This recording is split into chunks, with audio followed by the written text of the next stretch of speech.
Welcome back. All right, wanted to do a video today for this channel. I know I haven't done a video for this channel in a while.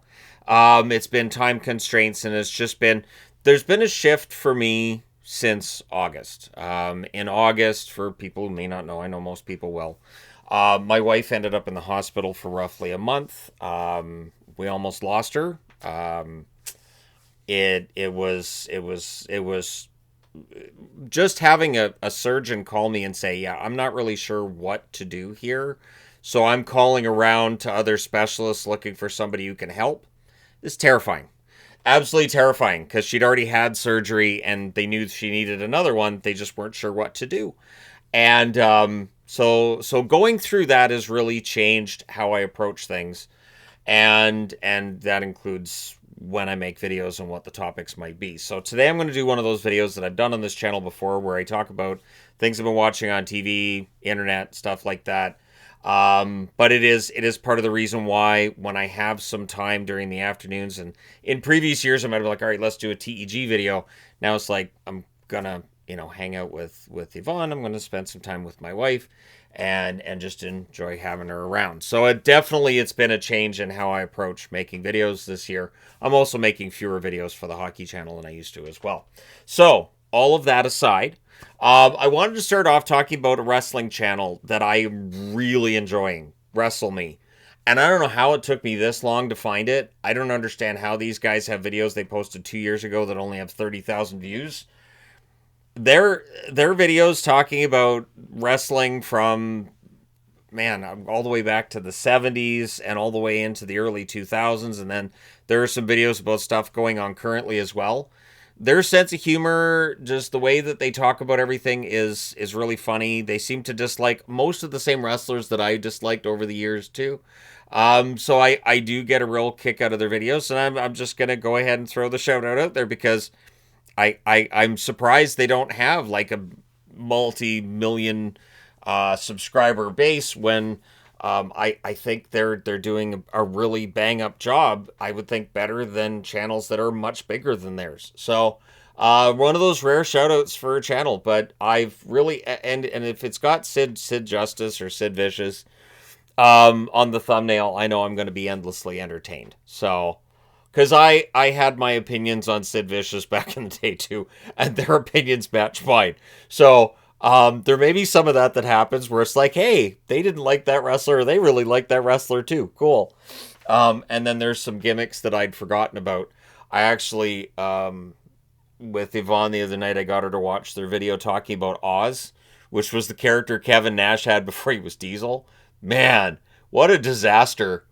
When you're doing your unveil of a new character and the crowd's booing it and they're yelling, shut up, it's probably a bad sign that the gimmick's not getting over. All right. I also wanted to briefly talk about Traitors. Season 3 in Canada's got off to a start. I'm not that into it, though. Like, I don't know what it is. The cast is just kind of meh. Like, I know I need to be into this. It's Canada, it's Traitors Canada, but the one I like is Omar. I like Omar a lot. I like that Omar figured out who one of the traitors is, and he's like, I'm going to buddy up with this guy so I don't get murdered overnight. Good call. Good call. And hopefully Omar makes it as far as he can. He's the one that I'm like, that's the guy I'll watch. I get a kick out of him. But generally it's been kind of meh. We're 3 episodes in and I'm just kind of meh about it, which is weird because normally I'm really into it. The Celebrity UK Traitors, fantastic. Absolutely the most entertaining Traitors I've ever watched. So if you've never watched the Traitors, and it doesn't matter, the game is easy to pick up. It's easy to figure out. So if you've never watched it, the UK, the Celebrity edition of Traitors, is one of the most hilarious things that I've watched, and it's heartwarming. It's weird. It's Traitors, and yet it's kind of heartwarming, and it's nice, and they're all really nice people. So, like, you don't have, like, the villain characters. You have jerks, which the Canadian one does. They have a couple that are clearly seeing themselves as the villains, and I'm like, come on. I'm never a big fan of. I would be the villain. It's a reality TV show. Just tone it down a little bit. If you've been watching Traitors Canada season 3, you know exactly who I'm talking about.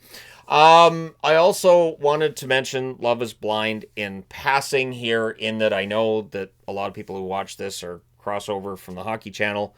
Love is Blind is more seen as something that women watch than men watch and all that. But season 9 of Love is Blind was the biggest disaster I've ever seen. I will not watch season 10. I think a lot of people need to stop watching this show because season 9 was a complete disaster.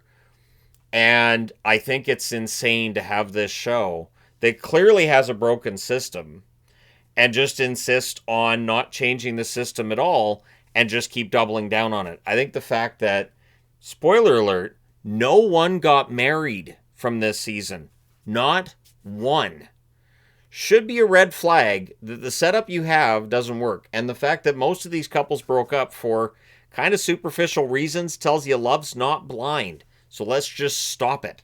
Just knock it off.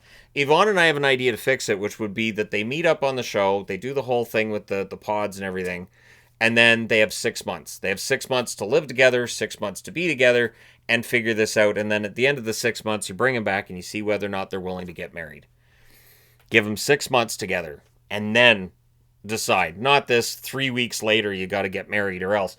And the way that they demonize people that say to these engaged people and go, you've known each other a week and you're getting married?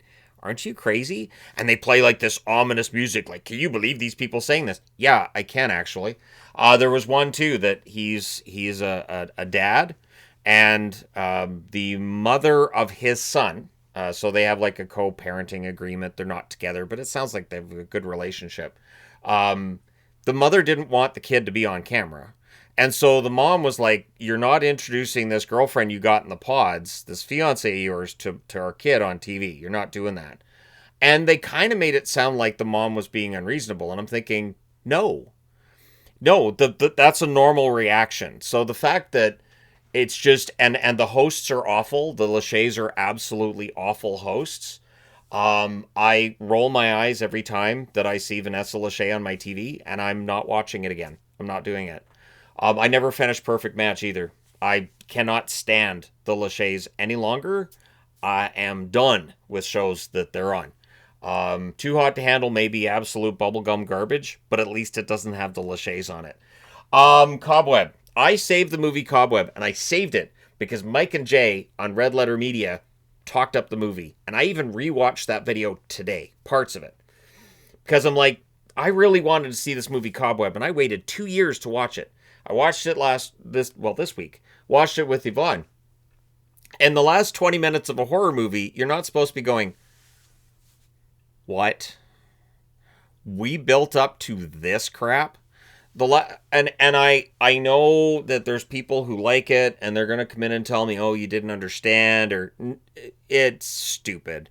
The movie, there are so many logical flaws with the movie, and the ending is just so, what? Like, it's just, and the weird part is, I absolutely loved the first 50 minutes of the movie. The first 50 minutes of the movie, I was like, good, yep, good, perfect, all right, this is all good. And then it was like, to me, it felt like at the end, they were like, how are we going to finish this? I don't know, let's just go completely bonkers. Let's go right over the top with this. All right, sure, let's do that. Like they wrote 90% of the movie while they were straight and sober, and then the last 10 minutes, they were doing whatever. And it's just, you're not supposed to laugh at the creature. You're not supposed to laugh at the creature, at the villain. It looked really, really fake to me. That was another part of the problem I had, was that it's one of those movies where it's more scary to think about what it's going to look like than what it actually looks like. Think Blair Witch, right? So in Cobweb, this creature in the walls, what is it going to look like? And then you see it and I go, it's Momo. And I said that, and Yvonne had never heard of Momo. She had no idea what that was, so I showed her, and she's like, yeah, I can see it. It's very Momo. I was like, so Momo's in the walls. All right, sure. I I will never watch that movie again. And it's a shame because the acting in it was great. Like I said, the first 50 minutes, loved it. Absolutely fantastic. I was terrified for the teacher. I thought Anthony Starr hit it out of the park. Lizzie Kaplan's a fantastic actress. That little kid did a really good job too. And then they opened the door and let the thing out, and I'm like, ah. And even before that, I was like, I mean, I guess if you haven't seen it, spoilers, but like the rat poison, I thought that was so over the top. And maybe that's realistic, but I don't know. It just kind of took me out of it. It just took me out of the moment. And Yvonne, who, I mean, she's not a horror movie connoisseur like I am, and she was laughing at it. She's like, "This is silly. This is silly." And I was like, "Yeah, this really did turn out kind of silly." And then the end of the movie, we just kept saying, "What happened there? That just so it's all done then. All right, cool. At least they can't make a sequel. They can't. There can't be a sequel. It's just it's not." And I hate horror movies that do that, where they have this great setup and everything's great, and then the reveal, and you go, "Never mind. Nope. This is stupid. Never mind." I've seen people say that about Barbarian, and I understand that criticism of Barbarian. I liked Barbarian, though. I thought Barbarian had a lot of good moments in it, and I did think while the ending had... there are a few moments there you're like, we're going to suspend disbelief here. But it was still, I thought, held up pretty well as a movie. Cobweb, for me personally, did not. It just didn't. So moving on from Cobweb. So I did see people asking me to review Game 7 for the Blue Jays. I really didn't watch it very much. And when the Blue Jays had the bases loaded in the ninth inning and they didn't win, I was like, they're not going to win now. You don't. Generally speaking, you don't get an opportunity like that often. And to have that opportunity and to just completely blow it, it's gutting. It's frustrating. I mean, congratulations to the Dodgers on winning that World Series, but the Blue Jays blew it. And every time I see these commercials now with like, all of Canada's proud of you, and I'm like, what? They blew it. Like, I don't get it. They blew it. So hopefully next year one of my teams will break through. Hopefully next year the Padres get it. I can't even say it. My Padres are never winning a World Series. It's just not going to happen. And of course, with the teams that I root for, I don't get as nationalistic about it as others, because I've explained this since I was a kid. I live near Vancouver. I'm not in Vancouver.